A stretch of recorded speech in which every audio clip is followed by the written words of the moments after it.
नमस्कार दोस्तों, आपका हमारे इस YouTube चैनल जनता ही जनार्दन पर हार्दिक स्वागत है।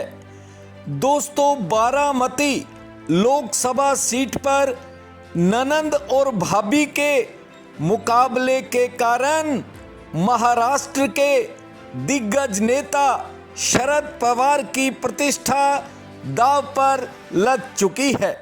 ये मुकाबला इतना दिलचस्प है जिसकी पूरे महाराष्ट्र में चर्चा है। इस वीडियो में हम महाराष्ट्र की बारामती लोकसभा सीट पर चर्चा करेंगे। वीडियो पसंद आए तो आप हमारे इस चैनल को सब्सक्राइब करें, वीडियो को शेयर व लाइक भी करें। दोस्तों, बारामती लोकसभा सीट पर ननंद और भौजाई में दिलचस्प मुकाबला होने जा रहा है।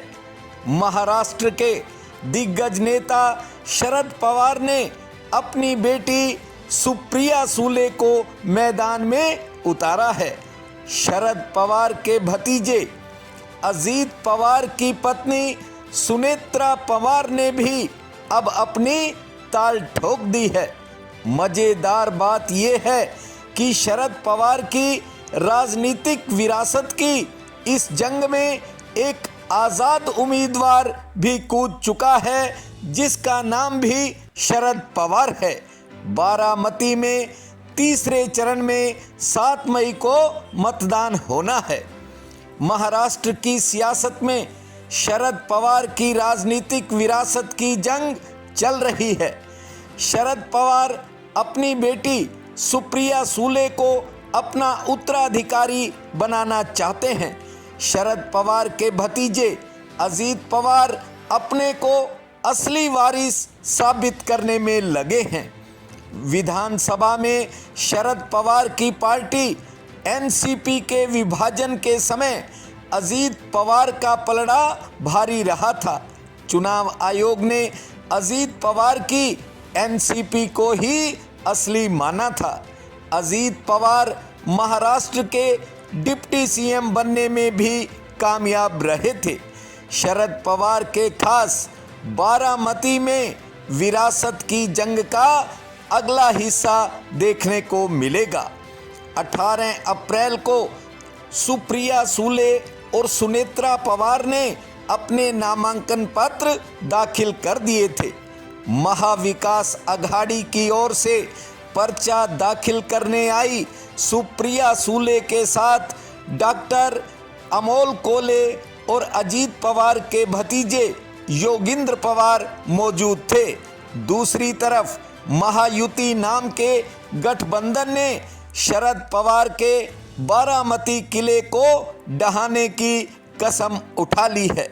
सुनेत्रा पवार के नामांकन दाखिल करने के समय मुख्यमंत्री एकनाथ शिंदे, डिप्टी मुख्यमंत्री अजीत पवार, बीजेपी नेता देवेंद्र फडणवीस और रिपब्लिकन पार्टी के रामनाथ अठावले भी उपस्थित थे। महायुति ने एक जनसभा को संबोधित भी किया। सभा में देवेंद्र फडणवीस ने अजीत पवार को बारामती के विकास का जिम्मेवार बताया। उन्होंने कहा कि बारामती में लड़ाई नरेंद्र मोदी और राहुल गांधी के बीच है। 4 बार महाराष्ट्र के मुख्यमंत्री रहे शरद पवार 1984 में पहली बार कांग्रेस की टिकट पर बारामती से चुनकर लोकसभा में पहुंचे थे। 1991 में अजीत पवार बारामती से कांग्रेस की ओर से चुने गए थे। वर्ष 1991 के उपचुनाव में शरद पवार फिर से बारामती से चुनाव जीते। शरद पवार 1996 और 1998 का चुनाव बारामती से कांग्रेस की टिकट पर जीतकर संसद में गए। वर्ष 1999 में शरद पवार ने कांग्रेस से अलग होकर एनसीपी का गठन किया। वर्ष 1999 और 2004 का लोकसभा चुनाव भी शरद पवार ने बारामती से जीता। इसी बीच शरद पवार पीवी नरसिम्हा राव की सरकार में रक्षा मंत्री और मनमोहन सिंह की सरकार में कृषि मंत्री भी रहे।